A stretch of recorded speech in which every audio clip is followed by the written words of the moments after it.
Dəyərli müəllimlər, bu günləri sizlər üçün 6-cı sinif texnologiya kitabından 26-cı mövzunun, yəni tikiş maşında əməliyyatlar mövzusunun geniş, sadə, asan dildə izahını verəcəm. Çünki dəyərli müəllimələrin əksəriyyətinin əziyyət çəkdiyi bir mövzudur, yəni çətinliklə qavradıqları mövzudur. Ona görə belə bir qərara gəldim ki, bunların aydın izahını çəkim sizlər üçün daha yaxşı olsun. Deməli, dəyərli müəllimlər, əvvəlcə gəlin görəyin, tikiş maşınında hansı əməliyyatları yerinə yetirmək olar? Buna baxayın. Deməli, tikiş maşınında ilməkləmə tikişini, tam tikməni, xətt düzrə tikməni, əks tərəfə tikməni, sırmanı, bax yalamanı, emal payının işlənməsi və calama tikişlərini yerinə yetirmək olar. Gəlin görək dəyərli müəllimlər, ilməkləmə nədir? İlməkləmə detalın kəsiyini dağılmadan qoruyan maşın tikişinin salınmasıdır. Yəni, ilməkləmə tikişi tikiş maşınında yerinə yetirilərkən ziqzaqa oxşar tikişlə yerinə yetirilir. Bu bizim ilməkləmə haqqında olan bilgimizdir. Deməli, əgər tikiş arasının uzunluğunu və ziqzaqa oxşar tikişin enini parçanın növündən asılı olaraq necə seçmək lazımdırsa, deyirik ki, bax, çox pürçümlənən parça üçün böyük tikiş arası və onların arasında kiçik məsafə qoyulur. Az pürçümlənən parça üçün isə daha kiçik tikiş arası və onların arasında böyük məsafə qoyulur. Bax, dəyərli müəllimələr, çox pürçümlənən parça deyəndə görürsünüz, çox sözü böyükdürmü, çoxdurmu? Böyük tikiş arasıdır. Az pürçümlənən deyəndə dəyərli müəllimələr, görürsünüz, kiçik tikiş arası. O da azdır, tikiş arası da azdır. Az pürçümlənən parça üçün isə kiçik tikiş arası, onların arasında isə məsafəni böyük qoyulur. Bəs yaxşı dəyərli müəllimələr, nazik parçaları emal etdikdə ziqzaq şəkilli tikiş kəsikdən neçə millimetr məsafədə qoyulur dedikdə isə 5 millimetr məsafədə qoyulur. Sonra isə mən emal payını tikişə yaxın yerdə kəsirik. Gəlin görək dəyərli müəllimələr, bəs tam tikmə nədir? Tam tikmə, detalın və ya məmulatın qatlanmış kənarlarının bərkidilməsi üçün maşın tikişinin salınmasıdır. Yəni, tam tikmə dedikdə detalın və ya məmulatın kənarları qatlanır və tikilir. Özdə hər birisində tikişin əvvəlində və sonunda maşın bərkitmələri yerinə yetirilir və əks istiqamətdə 3-4 tikiş arası gedilir. Ondan sonra yuxarı və aşağı sapların ucları düyünlənir. Bilirsiniz ki, tam tikmədəki cürdür, açıq kəsiklə və bağlı kəsiklə. Sonra, bəs gəlin görək dəyərli müəllimələr, xətt üzrə tikmə nədir? Xətt üzrə tikmədə tikiş maşınının köməyi ilə eyni ölçülü, yəni kənarları uyğunlaşdırılmış 2 və daha artıq sayda detalın sapı ilə tikilib birləşdirməsidir. Bax, xətt üzrə tikmədə maşın tikişi dəqiq nişanlanmış tikiş xətt üzrə salınır. Yəni, burada da tikişin əvvəlində də və sonunda da bərkitmə tikişləri yerinə yetirilir və əks istiqamətə 3-4 tikiş arası gedilir, sonda düyünlənir.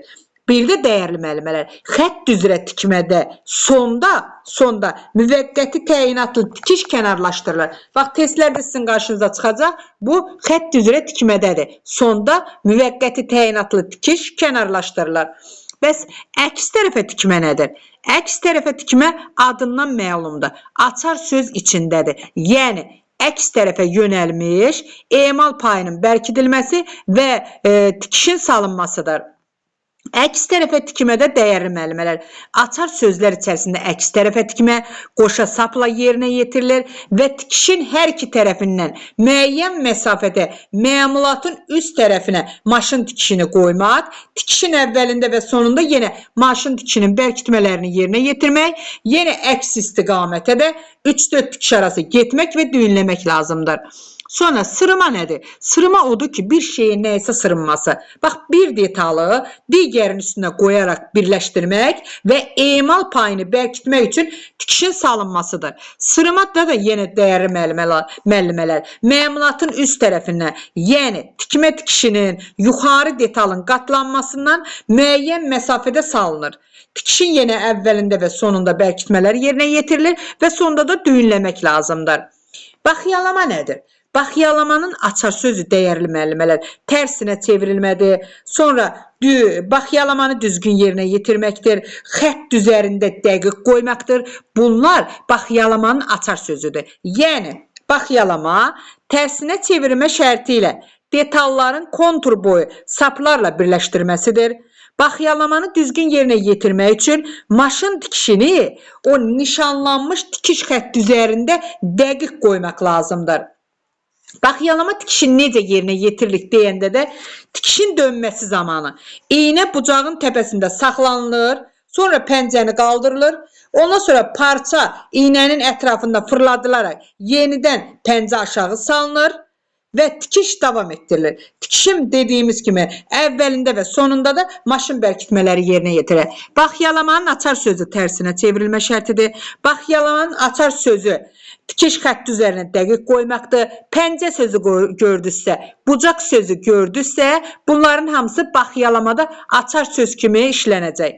Bəs emal payının işlənməsi nədir? Emal payının işlənməsi artıq parçanın qayçı ilə kəsilib emal payının qoparılmasıdır. Yəni, emal payını 3-5 mm eninə qədər kəsməkdir. Xarici bucaqlarda emal payını çəpinə kəsmək. Bax, xarici, c, xarici bucaqlarda emal payını çəpinə kəsirlər. Belə də yadda saxlayın. Daxili bucaqlarda isə emal payını tikişə yaxın yerdə yarmaq. İçəri qatlanmış daxili kontur boyu o emal payını tikişə yaxın eyni məsafədə bir neçə dəfə yarmaq. Sonra qayçı ilə xarici kontur boyunda isə üçbucaq şəkilli kəsimlər yerinə yetirmək. Bu da emal payının qoparılması. Bəs calama nədir? Calamada dəyərli müəllimələr xırda detalların iri detallarla birləşdirilməsidir. Yəni, calama üçün də nişanlanmış tikiş xətti üzrə düz, dəqiq tikiş lazımdır. Tikişin əvvəlində və sonunda maşın bərkidilməsi yerinə yetirmək və əksi istiqamətdə 3-4 tikiş arası getmək lazımdır və sonda da düyünləmək lazımdır.